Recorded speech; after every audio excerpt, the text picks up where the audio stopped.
Hello students, this is Ahmed Abdul Ahad from Civil Engineering Department. So today we'll continue with the structural analysis classes. We'll be starting a new topic, that is approximate method of analysis. Approximate method of analysis. So what is approximate method of analysis? Right here. Approximate method of analysis. So whenever we go for a designing of column or beam or slab or any other member, structural member, we have to first finalize any specific dimension of the structural member. So to calculate the approximate dimension of the structural member, we have to go for approximate method of analysis. Suppose for example, we have a plan like this. We have a plan, okay, in which we have one column over here, another column over here, and one more column at this location, and even we have one more column at this location and another column at this location, okay, and another one more column at this location. So before analyzing or before starting the designing process, we need all the moments, we need some forces, right? We need all the moments calculations. So to calculate those moments, depending upon those moments only, we can finalize the dimension of this pillar or column. So to finalize those things, suppose for example, let us take this as 230 by 500 or 600, 230 by 600. So we take this dimension and we will give the dimension of the particularly this dimension to the structural member or to the software, wherein the software will finalize whether this given dimension of the structural member is sufficient, or the area of steel or area of compression is sufficient in this particular column. The same thing will happen in case of beams also.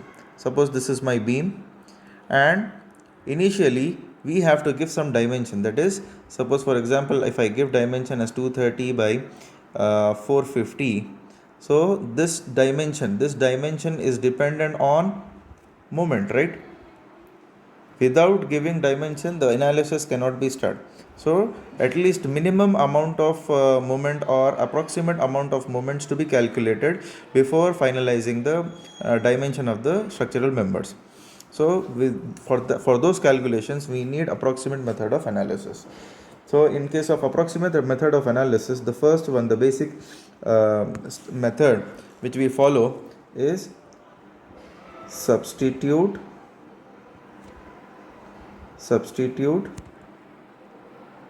frame method. Another method is portal method, and the third one is cantilever method. So these are the three methods in which we calculate the approximate moments, approximate bending moments, approximate shear force by simple calculations. Okay, we don't require that much of moments, that much of calculations. Simply just by taking out a simple frame out of the entire portal frame, we can easily extract the small portion of the frame, that is nothing but your substitute frame. We analyze that small portion and we designate all the moments to other the adjacent members. Okay, so while solving the problem, we will see what are the things to be done in this method. So firstly, we will take down substitute frame method. So take down some theory part, that is what are the importance, why do we use substitute frame method. I'll write down all those things so that you can copy down all these things. Okay, the first thing is, that is substitute frame method. Okay. The first important thing is, in case of substitute frame method, this method is used to analyze vertical loads only. Okay. This method is used to analyze vertical loads only. Okay, so vertical loads is nothing but how many loads will come? That is, dead load will come, right? Live load will come, isn't it? Then we can say some floor load, right? All these loads will come under substitute frame method. We cannot analyze wind load, right? Wind load will be acting exactly in the horizontal direction. That doesn't comes under gravity load. That comes under lateral loads, isn't it? So wind loads cannot be calculated. So wind loads cannot be calculated in case of substitute frame method. Along with that, earthquake load also cannot be calculated in case of substitute frame method. Okay, so these two loads cannot be incorporated while calculation of moments using substitute frame method. Okay, so only floor load, dead load, live load, all these things we can calculate. Next is the second point. This method assumes that the moment in the beam of any floor are influenced by this method assumes that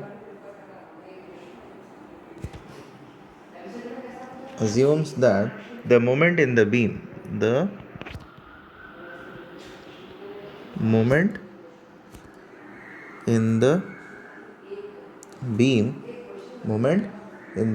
any floor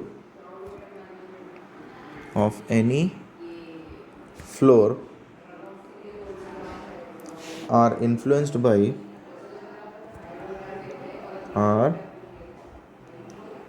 influenced by loading at the upper floor only, by loading at the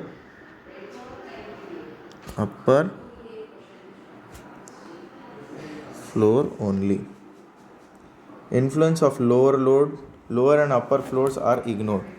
Okay, right here, influence of lower floors and upper floors are ignored. So what is the meaning of this one? Suppose, for example, we have a G+2 story building like this, or else G+1 we can take. Okay, so let us take this one also, G+. So this is ground floor, this is first floor, and this is second floor. Suppose, for example, if I consider this particular frames, this one, if I consider only this portion of the frame, this portion, let us name this as A, B, C, then we have D, E, F, then G, H, I. So these are the this is nothing but my complete G+2 building. Okay, so in case of this one, if I am considering only this portion, that is span BC, then what we do is we ignore the effect of upper floors and lower floors. That means whatever the loads acting over here, or whatever the dead loads and live loads acting on this particular floor, this beam, that only we will consider. We will not consider the effect of column. Okay, we will not consider the effect of column, we will not consider the effect of this beam, even will not consider the effect of this beam also.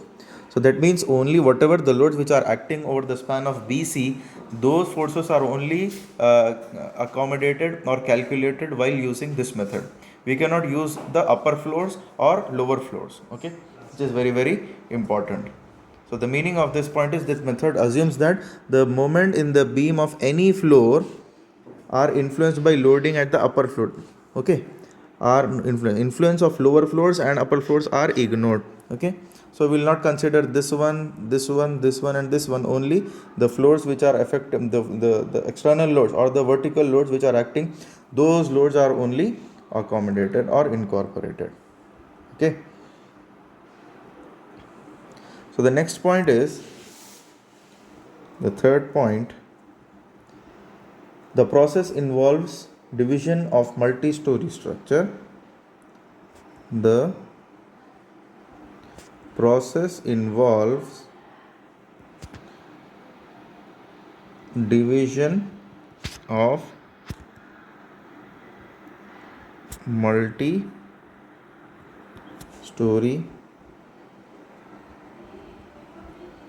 structure into smaller frames.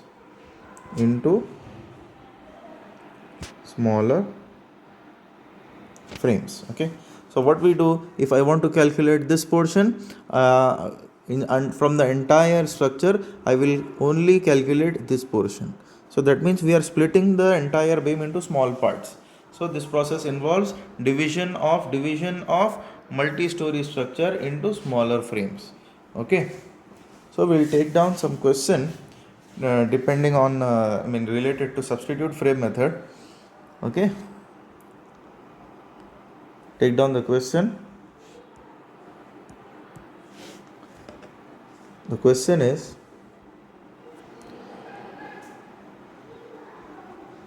analyze the frame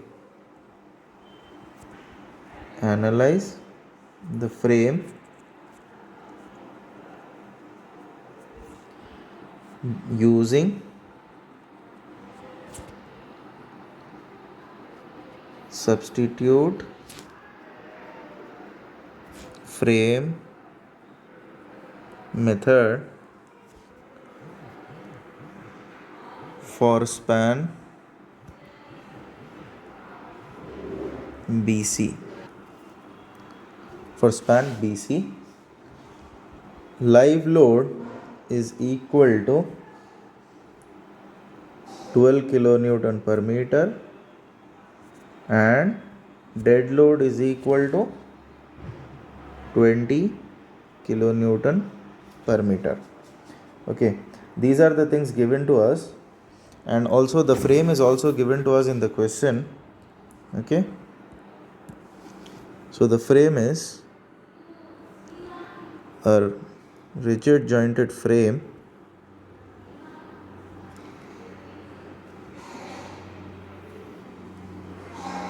this is the frame given to us in the question itself. The diagram is there in the question. Okay,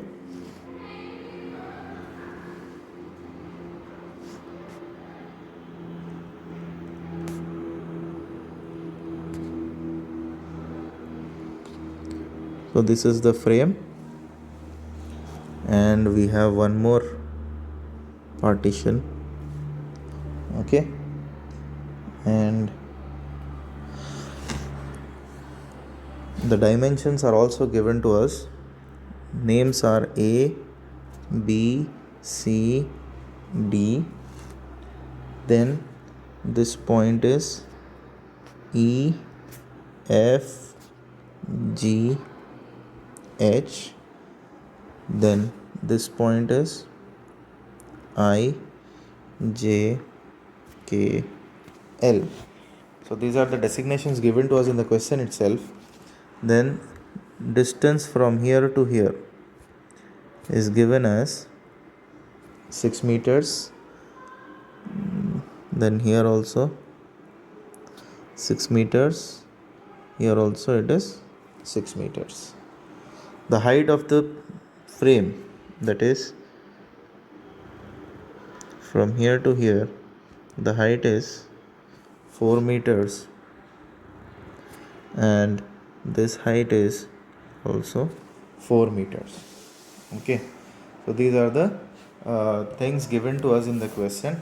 Now we have to calculate, we have to analyze the frame, and out of that entire frame we have to solve only the frame BC.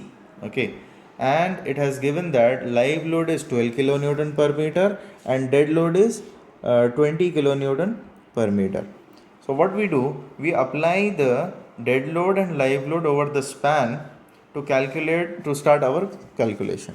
Okay, so dead load is how much? 20 kilonewton per meter, right? So dead load, since we have to calculate for span BC, what we have to do, we have to apply the dead load for the entire span, that is for AB, BC and CD. Okay, this is nothing but our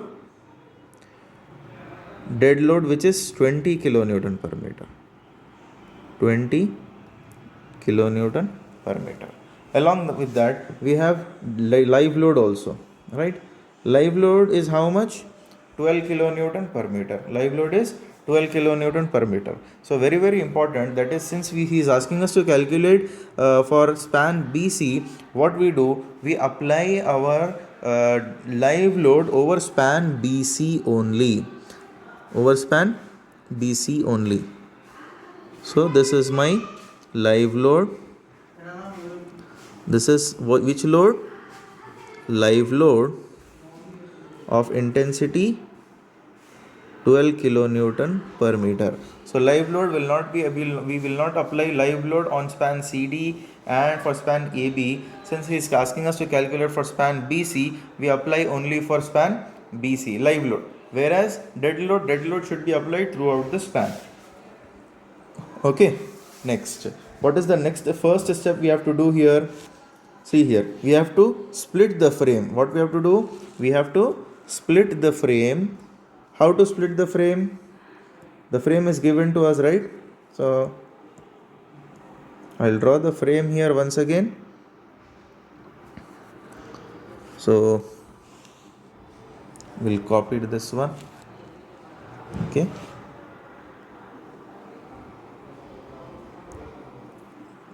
This one we will copy.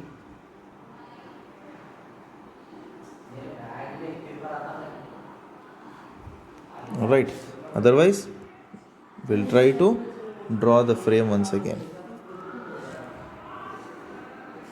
So this is span A, here we have B, here we have C, and here we have D. Along with that, we have vertical members also, right? What are the vertical members we have? First is A, then here we have, we'll break the frame. This is I and this is E, right? This point is E. Similarly, we have here F, here we have J, right? Then at this location C, we have another member. This is G, I, J, K. Then finally, we have this as H and this as L, right? L. So these are the loads acting, right? So this is dead load of 20 kilonewton per meter, right? 20 kilonewton per meter, and the live load should be taken only at the location or the span at which we have to calculate our moment. Okay, so this is our live load 12 kilonewton per meter. So the first step is to break the frame into different smaller part, or split the frame into smaller part. Then we have to calculate our fixed end moments. Okay.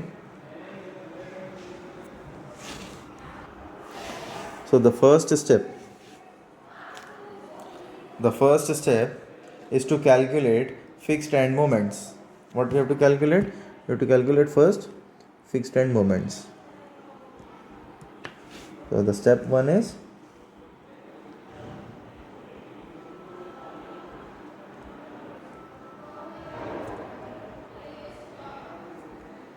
fixed end moments. So this is nothing but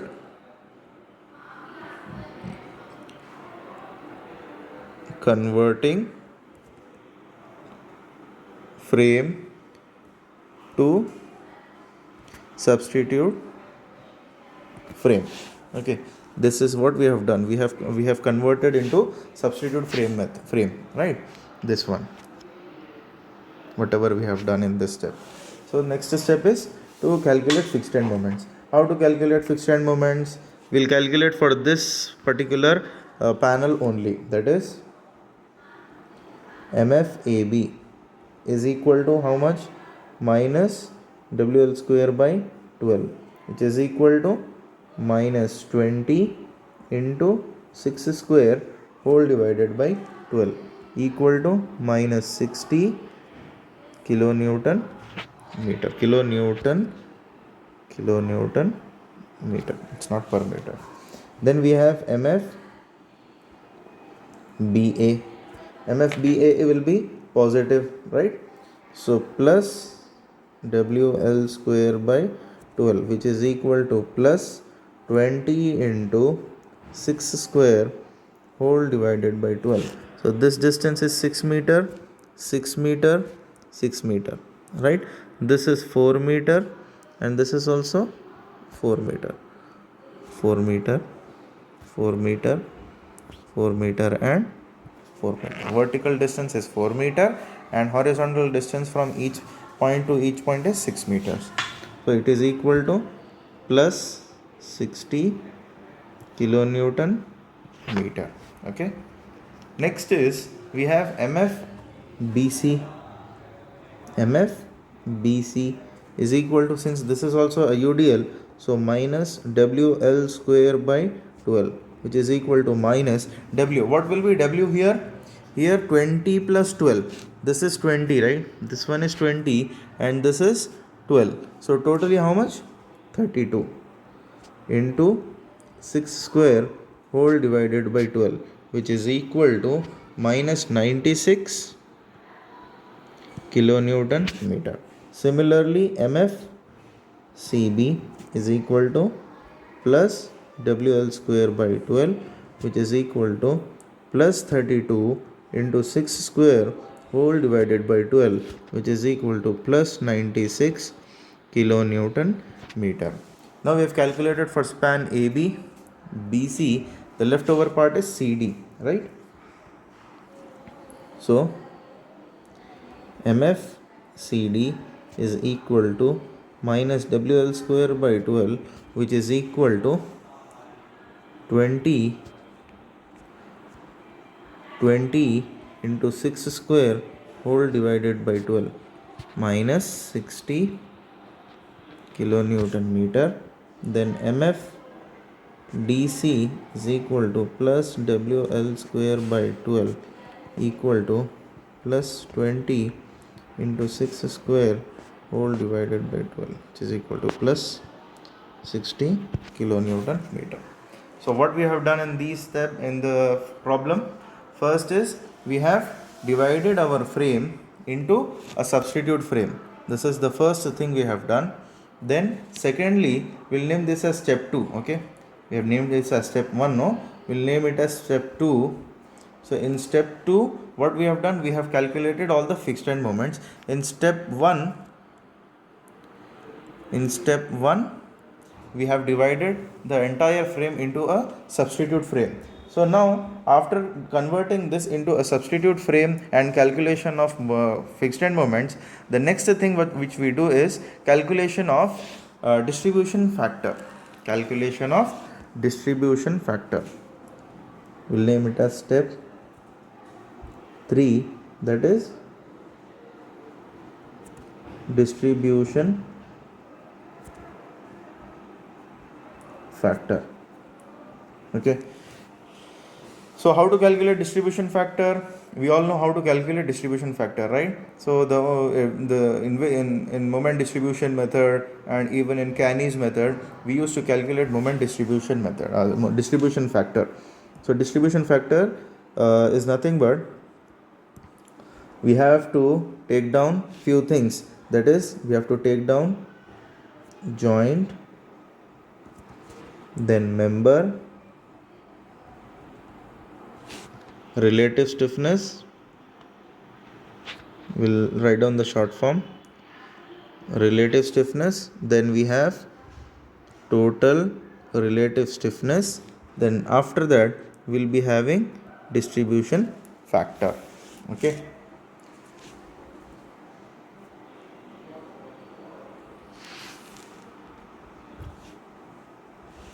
So this is very important step. We have to be very careful in taking down all the values, because we will be having many members here. Okay.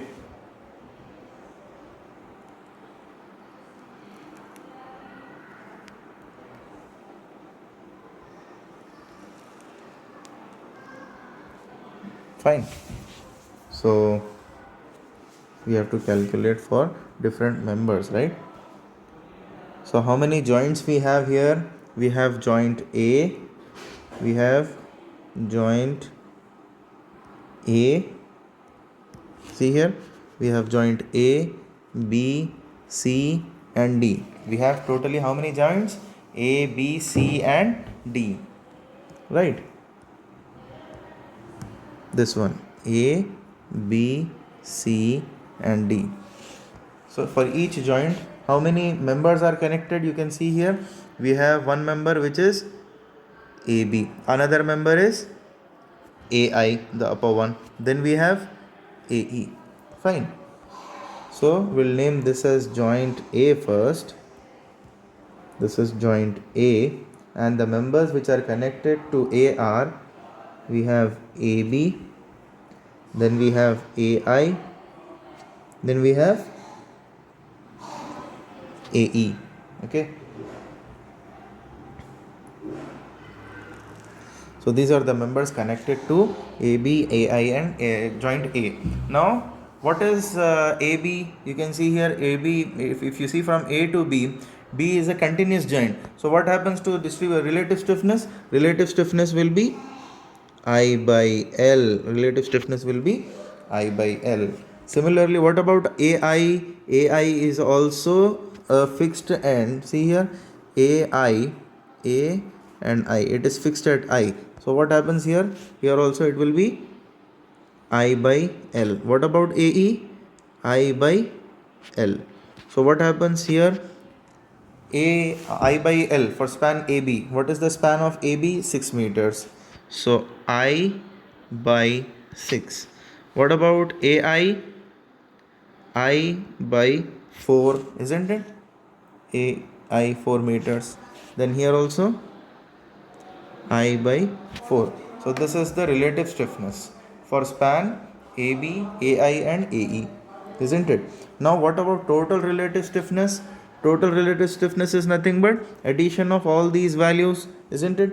So what happens if you add these values? You will get 0.66i. 0.66i. Now distribution factor will be nothing but this. If this is k, then this is sigma k. So distribution factor is nothing but k by sigma k, right? So what happens here? Distribution factor for span AB is 0.25. The distribution factor for span AI is 0.378. Then distribution factor for AE is 0.378. Okay, we've calculated the distribution factor for AB, AI and AE. Now we'll move to another joint, that is joint B. Now how many members are connected to B? You can see here. Here members which are connected to B are, we have BC, here we have BA, right? BA, then we have BF, then we have BJ. So totally 4 members, 1, 2, 3, 4 members are connected, right? So we'll take down here the members which are connected to B are, first is, we'll write with black pen. BJ, then we have BF, then we have BC, then we have BA. All right. So what about distribution factors for them, relative stiffness for them? Since all are fixed and continuous, so what happens to them? All will be I by L, right? This will be I by L, BF will be again I by L, BC will also be I by L, and BA will also be I by L. Okay. So what happens here is I by L for span BJ. I by L for span BJ is I by 4. I by 4. What about BF? BF is also I by 4 vertical member, right? I by 4. What about BC? BC is I by 6, right? Then BA is also I by 6. So if you add these 4 values, you will get 0.83 I. 0.83 I. So once you calculate distribution factor, you have to do K by sigma K, isn't it? So what happens here? K by sigma K, you will get this value as 0.3, another value as 0.3, then another value as 0.2, then 0.2. Okay. So this value, this is the values we got for joint B. Next joint we have here as, next, what is the next joint? AB, then we have C. Okay. We have joint C. Now how many members are connected to joint C? How many members are connected to joint C? We have CK, CG, then we have CB and CD. CB and CD. Okay. Again, all are connected to each other. Some are continuous and some are fixed. So relative stiffness will be, for them it will be I by L. Here also it will be I by L. Here also I by L. Here also it will be I by L. Okay. For span CK, it will be I by 4. For CG, it will be I by 4. For CB, it will be I by 6. For CD, it will be I by 6. Yes. Why? Because spans are AB, ACS spans are 6 meters, and BC span is also 6 meters. CD is also 6 meters. Okay. Then we'll be having, if you add these values, you will get 0.83 I. So once you solve this one, K by sigma K, you will get 0.3, then again 0.3, then we'll be having 0.2, then here also 0.2. Okay. So these are the distribution factors for these members. Okay, that is CK, CG, CB and CD. So the last joint which is remaining here is joint D. So how many members are connected to joint D? Again, you have to see there. Okay. So the members which are connected to joint D are, we have CD, then we have DL and DH. Right. So we'll write here DC, then DL, then we have DH. All are I by L, I by L and I by L, isn't it? So DC, what is span DC? I by 6. DL is I by 4. Then we have I by 4 for DH also. So if you calculate, you will get 0.66 I.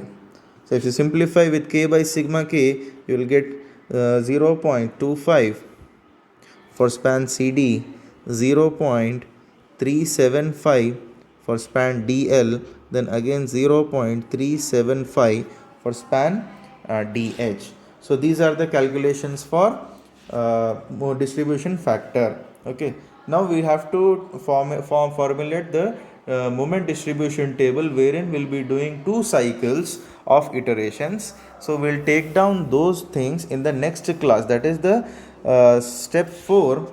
The step 4 will take down in the next class, that is distribution table. That is, I'll name this as moment distribution table, moment distribution table till cycle 2. Okay, after that calculation will be reaching our final moments, that is the final moments of for span BC. Okay, this is nothing but your substitute frame method. Remaining part we will continue in the next class. Okay, next problem or next methods or next steps we will continue in the next class. Thank you.